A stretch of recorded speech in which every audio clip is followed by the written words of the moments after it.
அம்மா அடுத்த லேயாப்ல நீங்க தான் போவீங்கன்னு நினைக்கிறேன். ஏன் வாய வைக்கிற? அவனே பீதியில இருக்கான், அவனை போட்டு மேற்கொண்டு. இல்ல நான் அதுக்கு சொல்லுங்க.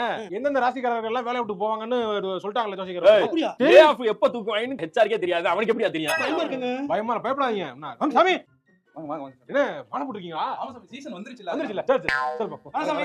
சரி சாமி. சீசன் வந்துருச்சு போலயே. ஆமாமா ஈசன் ஆரம்பிச்சிருச்சு. இந்த வருஷம் மாலையை போட்டுற வேண்டியது. நானும் வருஷம் பாக்குறேங்க. இந்த தடவை கண்டிப்பா நான் ஷூரா மாலை போட்டுறேன். அப்படியா? ஆமா. சந்தோஷம் போறீங்களா நீங்க? ஆமா. ஏங்க அப்ப நான் உங்களுக்கு இப்ப இருந்த சாமி கூப்பிட ஆரம்பிச்சறேன். சாமி கும்பிடு இருமா. சாமி. சாமி ஓகே சாமி. வர சாமி. நீ சாமி சாமி. இல்ல பரவாயில்ல சாமி. தெருப்பிக்கு கழட்டி விட்டு போறேன். அப்படியே சாமி. ஆமாமா. சூப்பர் சாமி.